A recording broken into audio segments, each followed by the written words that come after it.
The unforgettable disappearance of Courtney Hale, Ironwood, Michigan, 1997. On the evening of October 11, 1997, as the first snow of the season began to dust the streets of Ironwood, Michigan, 21-year-old Courtney Hale vanished from a remote stretch of County Road 519. Her car was found idling on the shoulder, headlights on, driver's side door ajar. The engine was still warm, but Courtney was gone. No struggle, no witnesses, just silence in the thick, consuming darkness of the Upper Peninsula forest.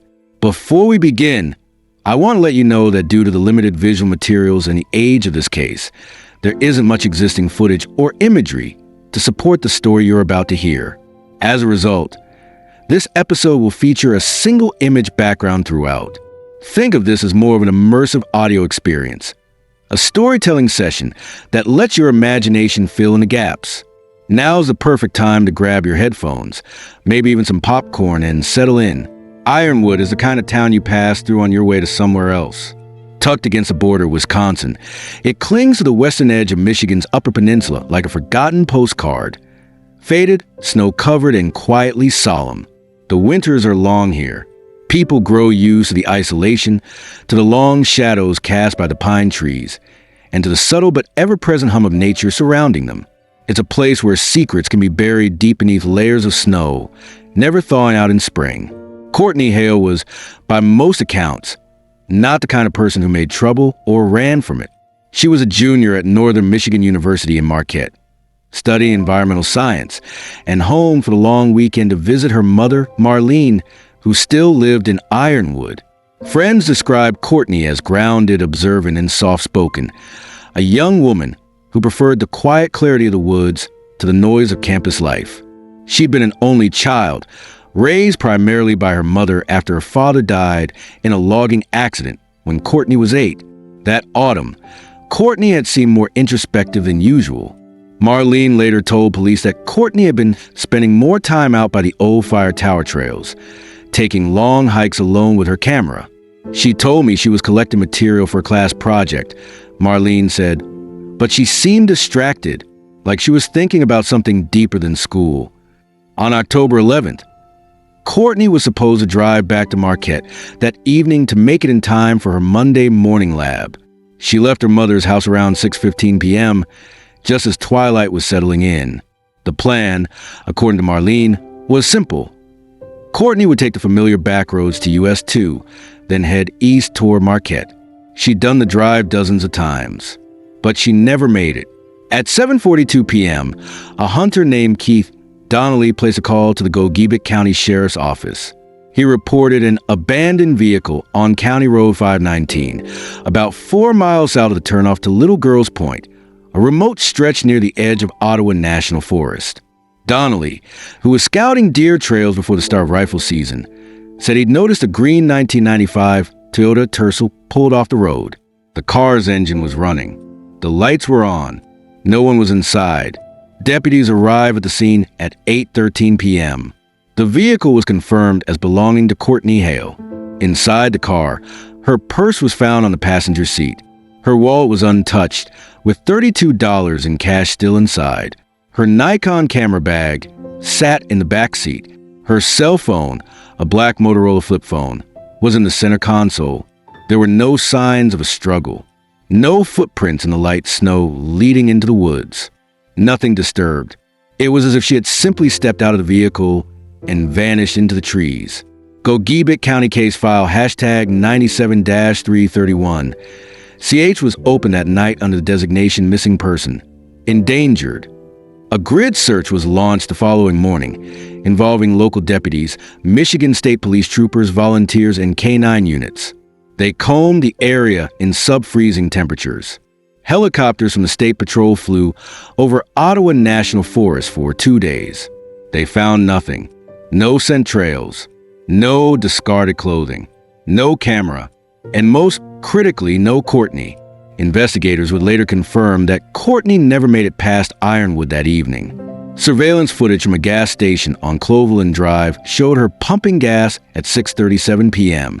She appeared alone, calm, dressed in a green parka, jeans, and hiking boots. She purchased a bottle of water and a bag of pretzels. That was the last confirmed sighting of her. One of the more chilling discoveries came during a canvass of the area surrounding the car. Roughly 100 yards into the woods, searchers found a collapsed fire tower, long unused and partially obscured by underbrush. A few broken wooden steps still clung to the rusted metal frame. Near the base, embedded in the mud, a single boot print was discovered. It matched the tread of Courtney's hiking boots. Just one print, no trail leading to or from it. Detective Craig Meeks, lead investigator with the Michigan State Police, commented years later in a rare interview, "That boot print haunted me. It was like she stepped into the forest, left her mark, and then nothing. Not a snapped branch, not a drop of blood, just the snow and the wind." Friends from school were interviewed. None reported any unusual behavior, though one roommate, Jessica Lane, did recall something odd. She got this envelope in the mail about a week before she went home. No return address, just her name typed on it. She didn't open it in front of me, but later that night, she burned it in the sink. When asked why, Courtney reportedly told her, "Some things are better gone." This led investigators to consider whether Courtney had been the target of harassment or blackmail, but no physical evidence of the letter was ever found. No fingerprints, no DNA. Marlene Hale said her daughter had never mentioned anything unusual. No stalkers, no threatening messages, no signs of distress. Courtney's laptop was taken into evidence and examined. Internet usage logs showed no abnormal searches. No online activity points to danger.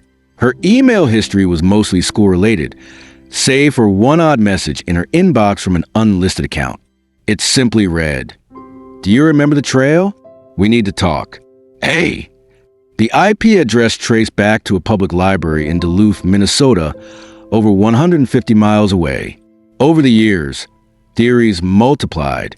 Some believe Courtney had wandered off voluntarily, perhaps suffering a psychological break, but her family rejected this idea.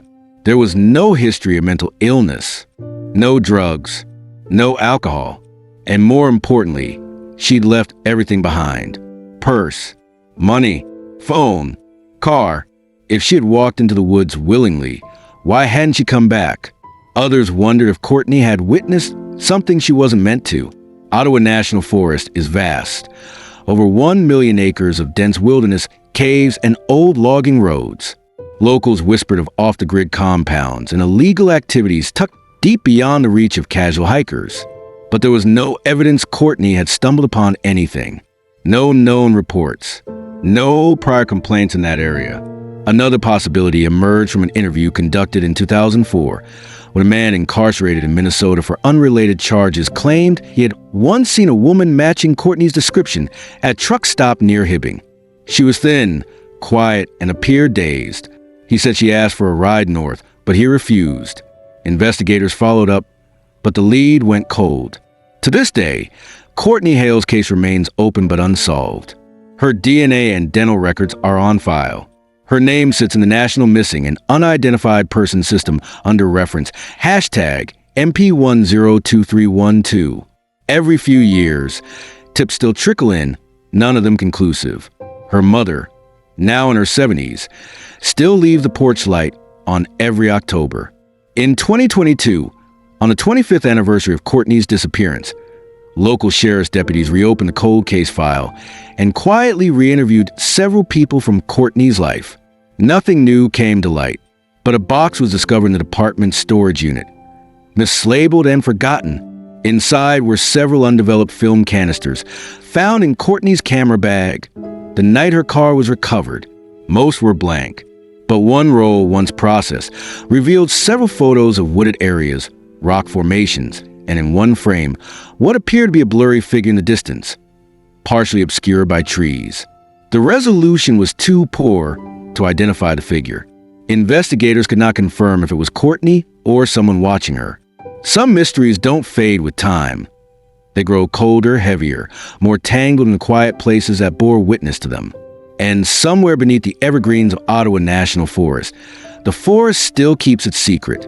Disappearance, when it happens in a place like Ironwood, isn't something people explain away easily, especially when it's someone like Courtney Hale, predictable, rooted, kind. The kind of person you'd never expect to simply vanish into the trees. October 11th, 1997. Timeline of events. 6:12 p.m. Courtney Hale said goodbye to her mother, Marlene, at their home on Hemlock Street in Ironwood. The weather was overcast, with snow flurries beginning to fall. According to Marlene, Courtney had been quiet but not upset, sipping chamomile tea as she packed up her bag. Her green parka was zipped up tight, camera bag slung over one shoulder. Her last words were simple: "I'll call when I get back to Marquette." 6:37 p.m. Courtney stopped at the BP gas station on Clovelland Drive. CCTV footage captured her purchasing $15 worth of gas, a bottle of water, and a small bag of pretzels. She exchanged a few polite words with the cashier, who later described her as focused, like she was in her head. She then pulled out a lot, heading west, an odd detail, considering Marquette lies to the east. 6:49 p.m. A passing motorist reported seeing a small green Toyota Tercel driving slowly on County Road 519, about 5 miles north of Ironwood. The car was pulled over briefly near an old forestry sign before continuing. The witness, an off-duty nurse named Aaron Post, noted that the car's brake lights flickered a few times, as if the driver was hesitating. 7:42 p.m., Hunter Keith Donnelly made a call to 911 reporting an unattended vehicle with the engine running on County Road 519.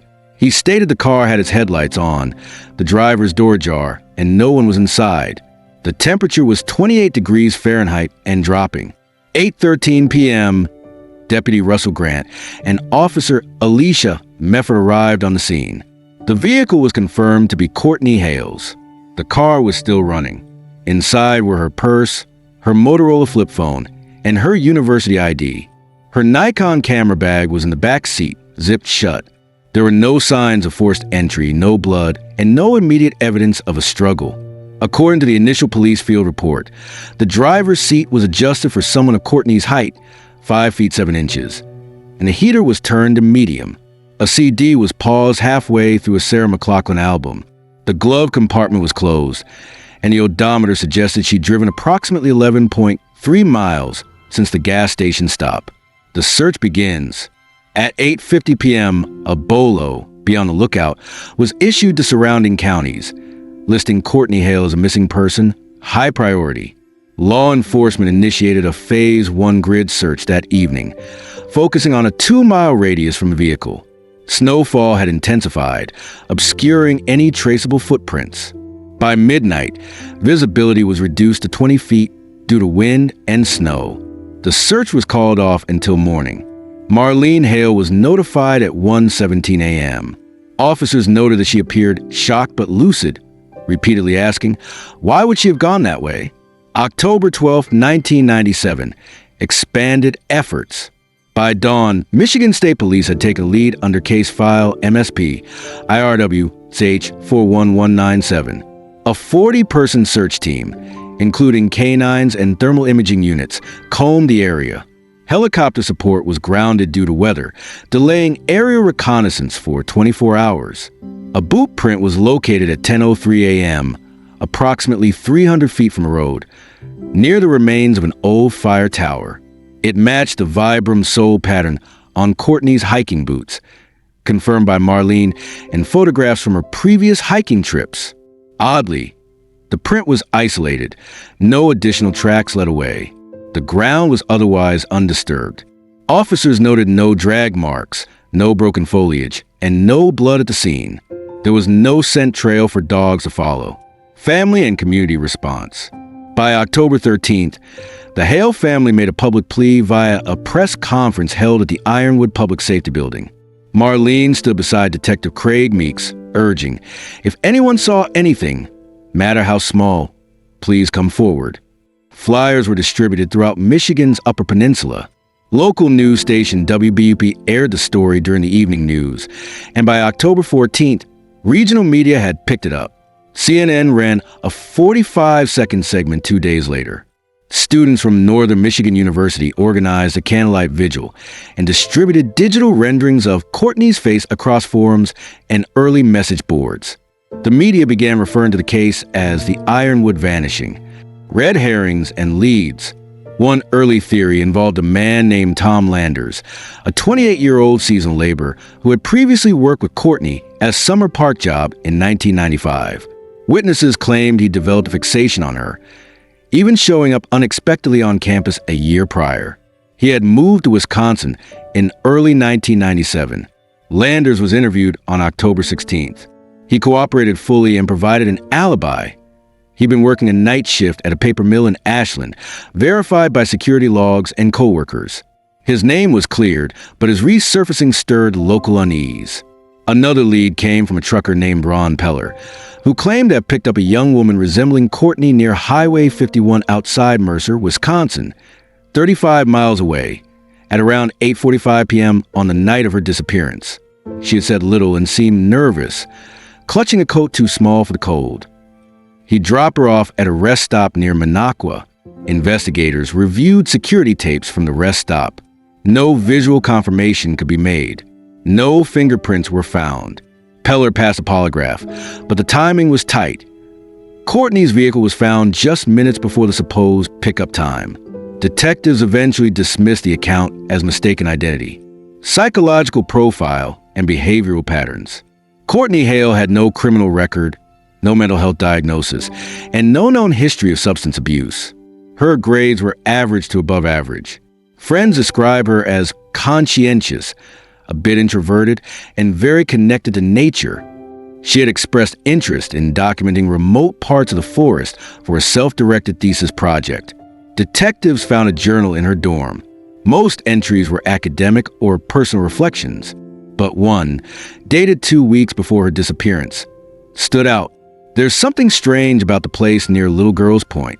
The trees feel older there, like they've been waiting. I know how that sounds, but it's like the forest is listening. Authorities debated whether the journal entry indicated paranoia, romanticism, or something else entirely. Media pressure and theories. By late October, news segments speculated on a variety of theories. Voluntary disappearance, but no sign supported the idea. Her life had structure, and no evidence suggested she was planning to leave. Accidental fall or injury. Search and rescue found no physical evidence of injury, no torn clothing, blood, or signs of wildlife involvement. Foul play. The most likely, but the most difficult to prove. The lack of struggle and the strange solitude of the scene baffled even seasoned investigators. Marlene was haunted by the question of why Courtney took County Road 519, a slower, more rural route than necessary. When asked by reporters, she said, "That road led to the trail she used to hike with her dad. Maybe she wanted one more look." A new lead or a new mystery. On October 21st, a search volunteer found an object partially buried in the snow, about 0.7 miles east of the original search grid. It was Courtney's Silver Streak Christopher pendant, the one she wore every day. The clasp was broken. The area had already been combed in the initial sweep. The pendant's presence raised troubling questions. Had it been overlooked or placed there later? Compounding the mystery was a second object found a few feet away, a scrap of fabric matching the color and texture of Courtney's scarf, stained with rust-colored substance. Lab analysis later revealed it was oxidized iron, possibly from contact with an old structure like the fire tower. No DNA was found. Theories and whispers. Rumors began to circulate through Ironwood's small community. Some locals believed Courtney had gone too deep into the forest and encountered something or someone she wasn't supposed to. A few whispered about an old mining shaft beyond the tree line, now sealed but rumored to connect to forgotten tunnels. Others believed in something darker, a drifter, a serial predator who knew the back roads and used the wilderness as cover. But no similar cases had been reported within 100 miles. Then there were the conspiracy theorists, those who pointed to the cryptic message in her email. "Do you remember the trail?" They speculated about secret experiments, underground facilities, or cults hidden in the woods. The theories ranged from the plausible to the absurd. Detective Meeks was often quoted dismissing these notions with grim finality. Sometimes people disappear not because of grand conspiracy, but because of a moment of terrible timing in the wrong place. Cliffhanger. On November 3rd, nearly 3 weeks after the disappearance, the camera bag found in Courtney's car was finally processed for latent prints. While most prints belonged to Courtney and her mother, one partial print was unidentified. It belonged to no one in the Hale family, not her friends, nor any registered offender in state or federal databases. At the same time, the developer who handled Courtney's film roll called investigators with a quiet but urgent message. There's a final photo. It's not like the others. You need to see it. Echoes in the pines. Disappearance leaves behind two things: silence and questions. The longer the silence stretches, the louder those questions become. And in the case of Courtney Hale, every answer only seemed to birth more shadows. Overview of the case. Courtney Hale, a 21-year-old environmental sciences student from Northern Michigan University, vanished on the evening of October 11, 1997. She was driving back to Marquette after visiting her mother in Ironwood. Around 7:42 p.m., her green Toyota Tercel was found running with the driver's door ajar on County Road 519, deep in the Ottawa National Forest. There were no signs of a struggle. Her purse, phone, camera bag, and coat were all left inside the car.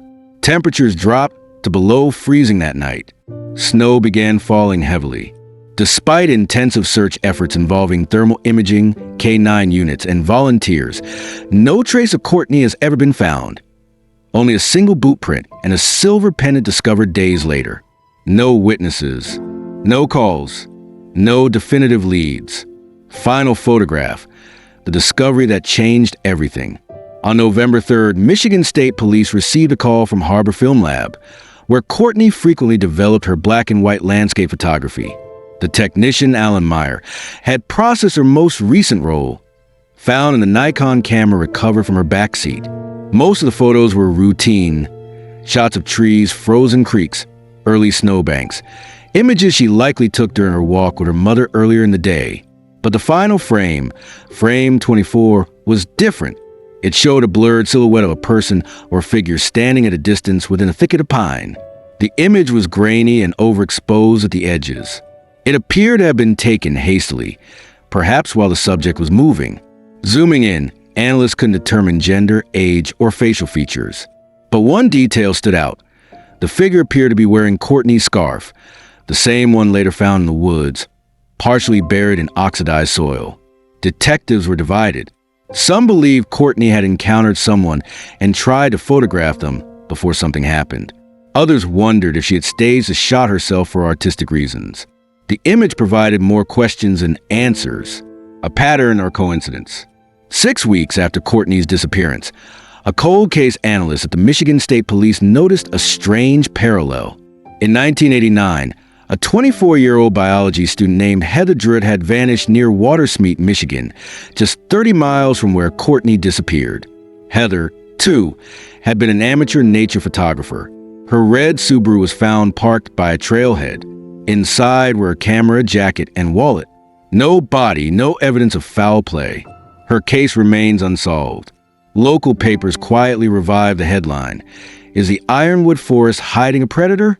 State police declined to formally connect the two disappearances, but quietly reopened Heather Druitt's case for comparison. In both cases, the young women were college students in environmental fields, had a fascination with remote forest areas. They were last seen near heavily wooded trails with minimal surveillance, left behind running cars, personal items intact, and no clear exit trail. Still, no solid forensic connection was ever established. 3 leading theories. With years passing and no breakthrough, investigators and the public began constructing their theories to explain what happened to Courtney Hale. Theory 1. Abduction by a familiar face. Despite the lack of struggle or witness reports, one theory suggests Courtney was abducted by someone she knew and trusted. The detail of her car door being left open, engine running, and belongings left behind suggests a quick exit, possibly voluntary at first. She may have seen someone she recognized on the side of the road, or someone flagged her down. The presence of an unknown fingerprint on her camera bag supports the possibility of another individual being in her vehicle. But no one in her known social circle had a motive. Her relationships were healthy. She had no reported stalkers or threatening encounters, other than a long-dismissed infatuation from former co-worker Tom Landers, whose alibi held up.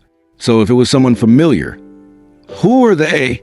Some speculated about a local ghoster, someone who operated just outside the bounds of detection, targeting women near forested areas, never leaving a trace. Theories even stretched to former park rangers, survivalists, or someone living off-grid in the national forest. But no forensic or behavioral evidence ever solidified this. Theory 2, voluntary disappearance or psychological break. Despite being described as stable and grounded, some investigators entertained the idea that Courtney may have intentionally disappeared. Her final journal entries hinted at internal unrest. She'd written, "Later, it feels like I'm watching my life through glass. The forest is the only place that still feels real." Some saw this as poetic, others as a warning sign. Her fascination with the wild, combined with feelings of disconnection from campus life, raised the possibility that she might have attempted to live off the grid, or worse, ended her own life. Critics of this theory pointed to the lack of preparation. She left behind all essentials: money, ID, coat, and food. If she planned a disappearance, she did it in a remarkably unprepared fashion. And why snap a photo of someone else in the trees? Was it a symbolic message or a real person? Additionally, thermal searches of the woods turned up no bodies, no campsites, no shelters. Theory 3, supernatural or unexplained event. Though not considered by law enforcement, a small group of investigators and internet sleuths explored something less earthly: the forest where Courtney vanished. Specifically, the section beyond County Road 519 has a reputation among locals. Hunters have reported compass interference and sudden drops in temperature. A retired ranger, interviewed under anonymity, recalled that even seasoned officers avoided that stretch after dark. Courtney's strange journal entry referencing the trees feeling like they're listening reignited these local legends. Some theorists tied her disappearance to ancient Native American folklore, specifically the shadow walkers, spirits said to lure lone travelers into the woods. Others drew connections to reported lights, vanishing hikers, and a 1974 case where 2 young boys went missing nearby and were never found. Skeptics dismissed this theory as an internet-fueled distraction from real investigative work. But for those who knew the woods, really knew them, the possibility of something ancient and unexplainable was not so easily laughed off. Emotional toll and unanswered grief. In the months after the disappearance, Marlene Hale grew more withdrawn. She turned down media interviews and eventually moved to Escanaba to live with her sister. In 1999, she was hospitalized for acute grief and chronic insomnia. In a rare interview before she moved, Marlene said, "You wait for the call, any call, that tells you your child is found. Even if they're gone, at least you'd know. But silence is the cruelest thing. You can't fight silence." Courtney's room at NMU was kept untouched for nearly 2 semesters. Her classmates left letters and candles in front of her dorm. The university eventually placed a small plaque in the science building in her memory, though officially, she is still listed as missing, not deceased. Legacy and lingering mystery. More than 2 decades have passed since that cold October night. The snow has come and gone year after year. The search ended long ago. The trailhead where Courtney's car was found has been reclaimed by nature. Moss on the signs, rust on the fences. Her story became a ghost among the locals, a warning to never drive alone on back roads after dusk. Every few years, her photo resurfaces in online forums. Armchair detectives debate her final moments. Podcasts mention her name in passing among the annals of other unsolved forest vanishings. Some think she's out there still, watching. Others believe she never left the trees. A few believe that the final photograph holds a message we haven't yet decoded. Maybe the woods swallowed her. Maybe a stranger found her first. Maybe the truth is too strange for us to understand. But one thing is certain. Someone, somewhere, knows more than they've said. And until we find that missing piece, the Pines will keep their secret. What do you think happened to Courtney Hale? Was it a tragic accident, a calculated abduction, or something far more sinister? Drop your thoughts in the comments. Subscribe to the channel for more content relating to horrors and missing cases.